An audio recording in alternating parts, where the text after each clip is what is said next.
Bismillahirrahmanirrahim. Assalamualaikum warahmatullahi wabarakatuh. Alhamdulillahirabbil alamin. Assalatu wassalamu ala asyrafil anbiya'i wal mursalin wa ala alihi washabihi ajmain, amma ba'du. Yang saya hormati Ibu dosen dan teman-teman semuanya, terima kasih atas waktunya. Di sini saya akan mempresentasikan tentang relevansi jadal dalam Al-Quran dan pentingnya argumentasi logis atau teori koherensi. Pada kesempatan ini, rumusan masalah yang saya ambil dari judul tersebut ialah apakah yang dimaksud dengan jadal dalam Al-Quran? Itu yang pertama. Yang kedua, apakah yang dimaksud dengan argumentasi logis atau teori koherensi? Dan yang ketiga adalah bagaimana relevansi jadal dalam Al-Quran dan pentingnya argumentasi logis atau teori koherensi. Langsung saja.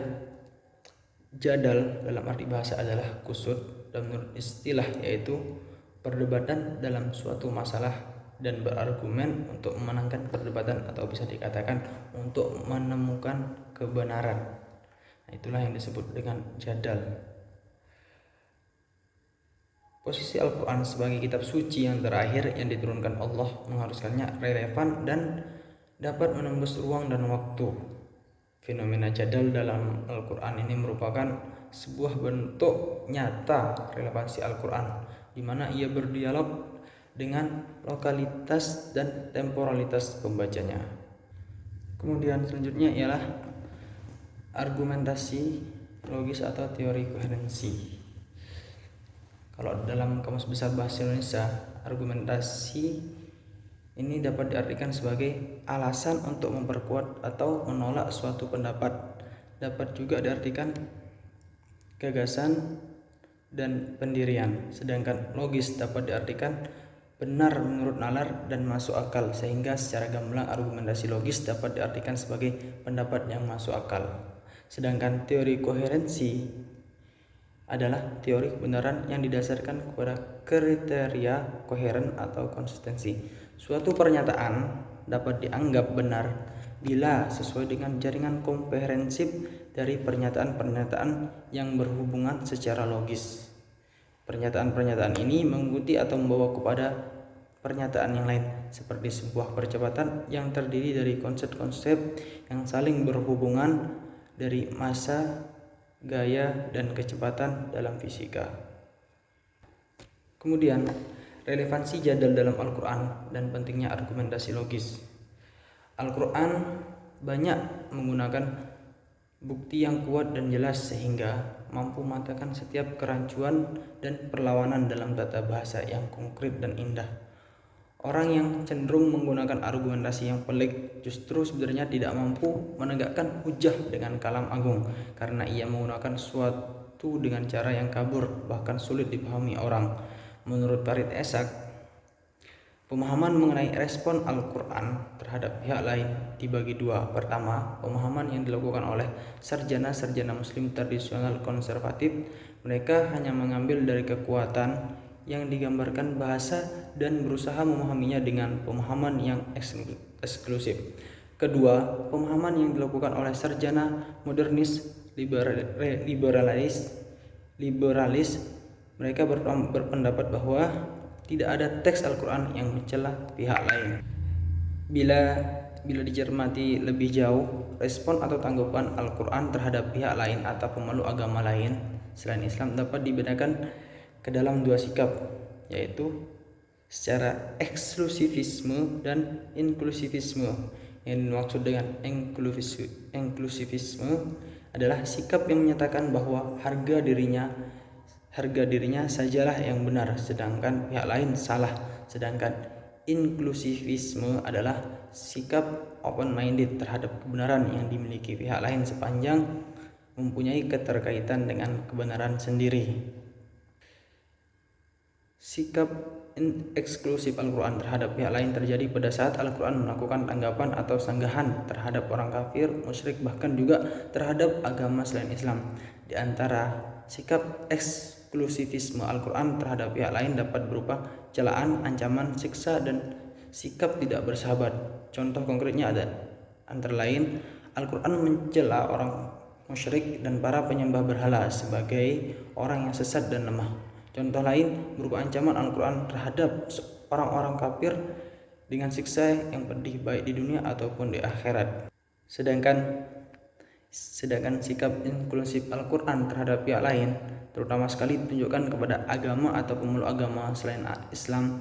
Dalam hal ini Al-Quran tanpa ragu-ragu membenarkan keimanan agama lain, bahkan melarang umat Islam mengganggu apalagi memusuhi Al-Quran, apalagi memusuhi mereka. Al-Quran juga melarang umat Islam memaksakan agama Islam kepada pemeluk agama lain. Umat Islam diperintahkan untuk menjaga keharmonisan hubungan dan melakukan dialog diskusi dengan orang-orang yang beragama lain dengan cara yang baik. Untuk itu, kapan Al-Quran bersikap eksklusif dan kapan bersikap inklusif merupakan persoalan yang sangat penting dan harus dipahami secara mendalam dalam komprehensif. Ditinjau dari segi subjeknya atau pihak yang melakukan anggapan atau sanggahan, jadal Al-Quran dapat dibedakan menjadi dua, yaitu jadal langsung dan jadal tidak langsung. Jadal langsung adalah jadal yang dilakukan oleh Al-Quran sendiri, seperti tanggapan Al-Quran terhadap Muhammad SAW yang telah mengharamkan apa yang sebenarnya dihalalkan oleh Allah Subhanahu wa Ta'ala. Bantahan Al-Quran tersebut langsung oleh Al-Quran dengan menegur Muhammad SAW agar jangan melakukan hal seperti itu lagi. Oleh karena itulah jadal Al-Quran ini disebut dengan jadal langsung. Sedangkan jadal tidak langsung adalah jadal Al-Quran yang menggunakan subjek tertentu dalam melakukan tanggapan atau sanggahan terhadap pihak-pihak yang berbeda pendapatnya dengan apa yang diajarkan Al-Quran, seperti perselisihan antara Ibrahim alaihissalam dengan penguasa di masa itu dengan Tuhan. Dalam pembicaraan di antara mereka berdua ini, Al-Quran secara tidak langsung hendak menjelaskan tentang Tuhan, yaitu dengan menggunakan cerita tentang perdebatan antara Ibrahim alaihissalam dengan penguasa yang zalim ketika itu. Oleh karena itulah perdebatan antara Ibrahim alaihissalam dengan penguasa yang lain ketika itu disebut jadal tidak langsung. Kemudian selanjutnya ialah hikmah dalam mempelajari jadal Al-Quran. Di antara hikmahnya yang bisa kita petik dari jadal dalam Al-Quran ialah, pertama, itu membuktikan bahwa ketinggian bahasa Al-Quran membuat mereka tidak mampu menandinginya. Yang kedua, hikmah yang bisa diambil adalah bahasa Al-Quran sangat halus dan mendebat. Ketika mendebat pun tidak sampai menyakiti orang yang didebat. Nah, itu yang kedua. Yang ketiga, hikmah yang bisa kita ambil adalah betapapun orang Arab sangat mahir dalam bahasa, mereka tidak mampu menandingi Al-Quran.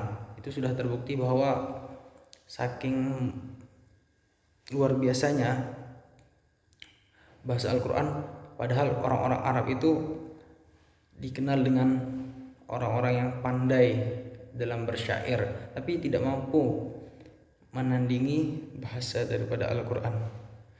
Kemudian yang terakhir ialah hikmahnya adalah menunjukkan bahwa manusia itu sangat terbatas pengetahuannya yang tidak patut untuk menyombongkan dirinya.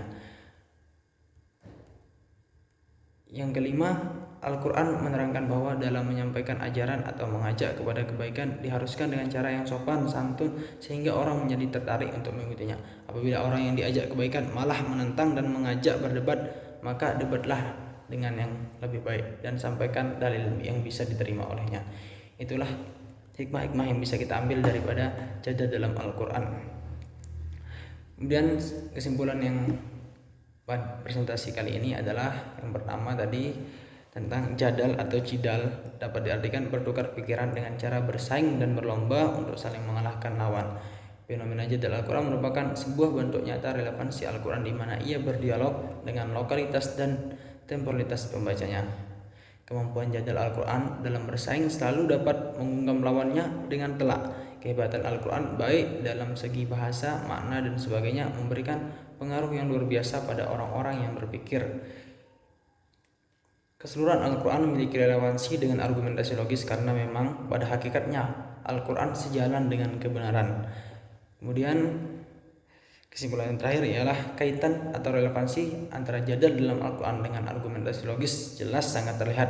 Seperti contoh, Al-Quran yang dahulu hanya dianggap dongeng orang zaman dahulu atau kitab yang dibawa oleh orang gila, kini banyak yang mengapresiasi dan mengakui kebenarannya. Banyak ayat-ayat Al-Quran terutama yang mengandung sains yang membuat para ilmuwan tercengang karena kebenarannya, dan masih banyak lagi bukti logis Al-Quran yang tentunya memperkuat Quran itu sendiri sehingga menjawab debatan orang-orang yang bermaksud menjatuhkannya.